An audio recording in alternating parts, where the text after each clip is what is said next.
Hey everybody, you're watching The Sit Down. I'm DJ Sixsmith. Esther Povitsky is here with us.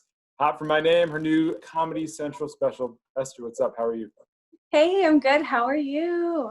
Very good. How long did it take to come up with that name for the special?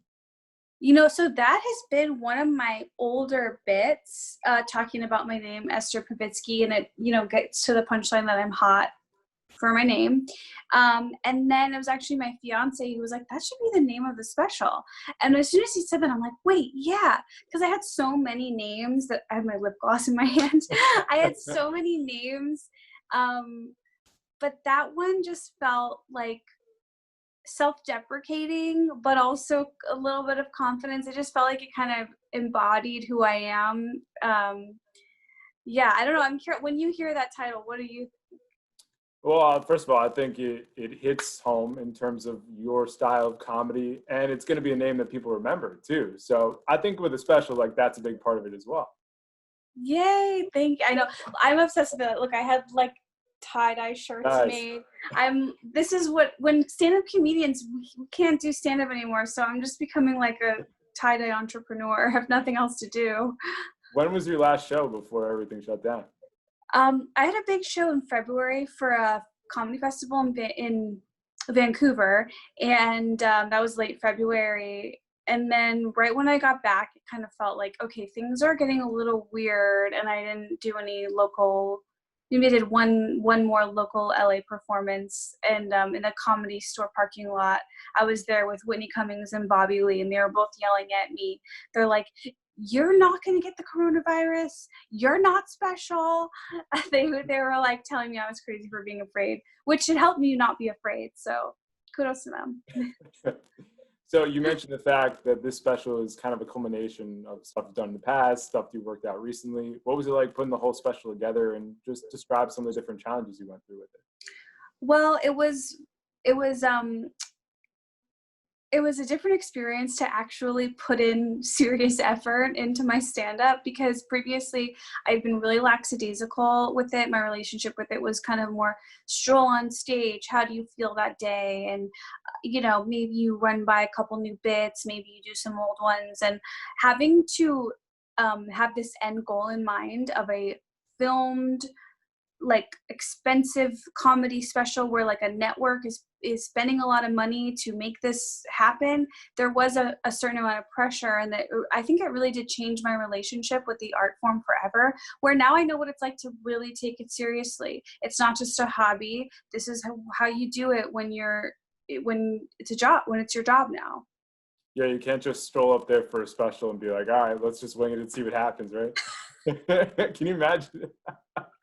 By the way, though, that is a total like nightmare that I've had, where it's like it's the same thing as the famous like you didn't study for the test nightmare. It's like, okay, time to shoot your special, and you're like, I didn't prepare. Like I had too many of those scares that the pressure is really what makes you work. The fear, the embarrassment. Here's a big driver, and also especially with comedy, it's like, will this be funny? Will it make people laugh? Because you could be workshopping something, a couple people think it's funny, and then it doesn't necessarily hit. But did you do like 2 shoots with this thing? Like, did you kind of figure out what worked and what didn't for the special? Well, so prior to the special, I did like a pretty big tour. So I ran the set as much as I possibly could and used that more as the testing ground. And then when we taped it, by the time you're taping it, it's kind of like, it is what it is. You've tested it so much. But in terms of going out there and having certain material not land, that doesn't really scare me. I think what scares me is feeling unprepared, but jokes don't work. That's par for the course. Like, you have to be prepared that not everything you say will be funny, or you'll just get your heart broken like too many times. So for me, when jokes bomb, that's sort of, I think, what separates someone who's new to someone who's a pro, is like a pro can handle things not going well and keep going. So that was definitely a skill that I learned early on, that I say a lot of things that aren't funny. You just got to roll with it.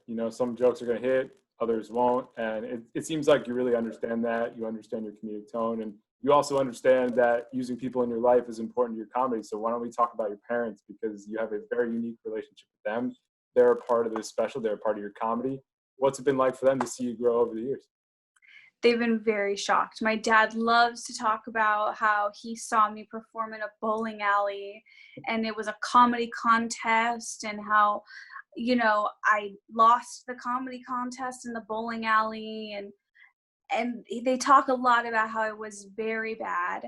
And they also talk, though, about the first show. They both have a very distinct memory of the first time they saw me perform, where they thought I was funny. And the way they talk about it is funny in itself. They're like, you actually made us laugh.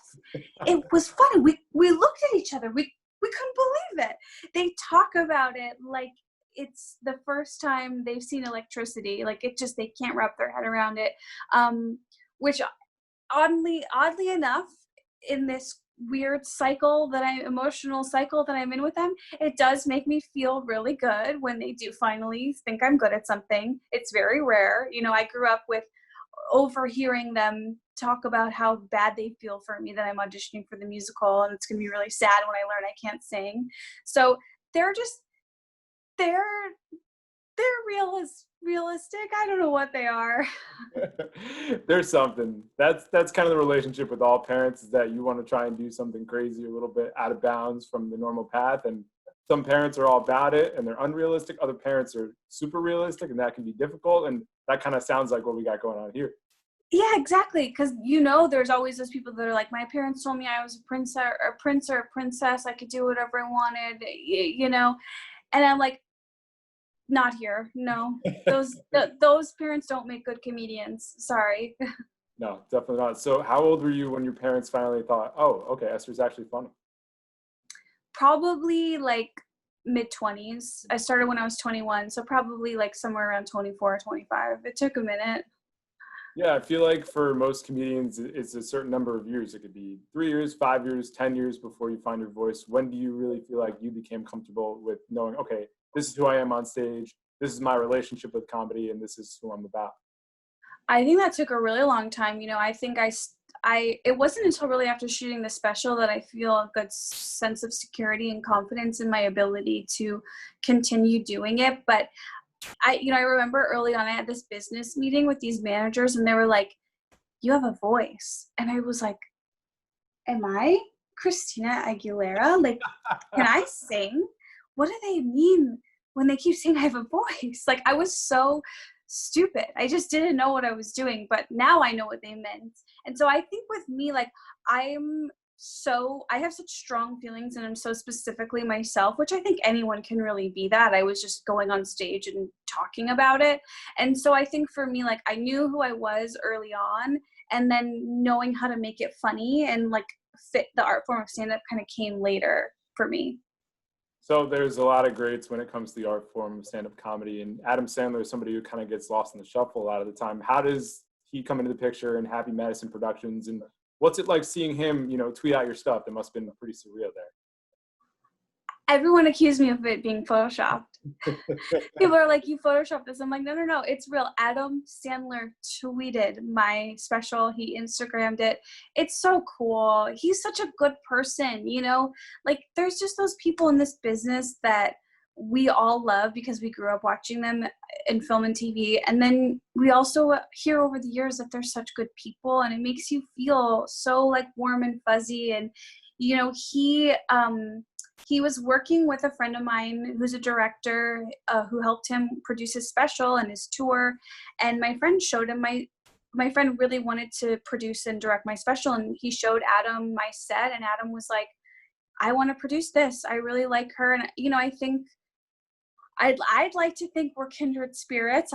Fingers crossed, I'm such a fan of him, and his family values are like, they speak to me. And he had that post on Instagram recently of him and his wife celebrating their anniversary. And I feel like it went viral. Like, when does a post like that go viral? But it was so sweet and special and honest. And I just think he really is a voice that I really look up to, in a career that is like no one else's. Who else has made movies like Punch Drunk Love and Uncut Gems? I mean, I know I don't need to go on and on about how great Adam Sandler is. We all know, but it is really an exciting connection to have, and to know that his stamp of approval is on the special it really means a lot to me. Yeah, it's really awesome. And it also goes to show that you can do all these different things in the industry. You can do stand up, you can be an actor, you can get serious. And same thing is true for a lot of people in the Chicago scene as well. And I know the Chicago scene was really important for you. So when you think about just growing as a comedian, flexing your comedic chops, who were some of the people early on in the Chicago days that helped you out? So I didn't do a lot in Chicago stand-up wise because I had moved to LA so quickly because I knew if I did stand up in Chicago, every night my dad would be like, don't go into the city, let's go to Whole Foods. And I would just have no self-control. I would just spend every night at Whole Foods with my dad. So I didn't really get to absorb the Chicago scene as much early on. You know, going back over the years now, I have a good relationship with the Laugh Factory, and everyone who works there is great, and they always throw me up, and that's been really nice. But in terms of early on people that I look up to, I would say more in Los Angeles, the female comedians on the scene are people who I feel like have really paved the way. People like Whitney Cummings, Chelsea Peretti, Natasha Leggero, you know, Christina Povitsky. These are women that I feel like I showed up to town and I saw them on stage, like being themselves, being really funny. And I think that had an impact on me, and it made me feel like, oh my gosh, they're doing what I want to do. And it just was really motivating and inspiring. Representation is really important, not only in comedy, but TV as well. So when it comes to your story, when does the TV part come into it? Because, you know, you're doing some sort of acting when it comes to comedy, but when do you realize like, yeah, this could be something where I start popping on some different shows and stuff like that? Well, so, you know, I did Alone Together for 2 seasons, and all those are on Hulu. That's kind of about my life in my 20s and not fitting in Los Angeles. And, and I did that with my friend Benji, who I met at the Comedy Store, and we just kind of like walked around, became friends, and everyone always thought we were dating just because we're both short and Jewish. And so we're like, let's like so we made a short film, and then that became the series that's now on Hulu. And in terms of like doing more of that, I definitely want to. You know, I'm 32 now, so I would love to do a show about this kind of time in my life. I have Dollface, which I'm on that's also on Hulu, that is a cast of actresses that like I don't belong in the same room as, you know, like we've got Kat Dennings, Brenda Song, Shane Mitchell, like the coolest people to be associated with. I'm just like, thank you, Jesus. And they're so funny. And so, you know, that's the show where we were supposed to shoot it. There's a pandemic. We're all at home now. So I'm really just anxiously awaiting getting back safely to see all those people and do that again. No question about it. So when people check out your special, there's obviously a ton of great jokes to laugh at, but what's most important when they get your comedy going for the first time or check it out for another time? I hope that they relate to it. I hope that people see it and they're like, oh, my dad's like that sometimes, or oh, my mom treats me like that, or oh, I feel that way about myself. Like, I just want people to relate to it, because the whole point that I always like to say, like, my work is actually not creative. It's just honest. You know, I'm not that creative. I just am really able to tap in and share what's really going on with me. So I hope people see it and just feel like they connect with the honest things that I'm sharing.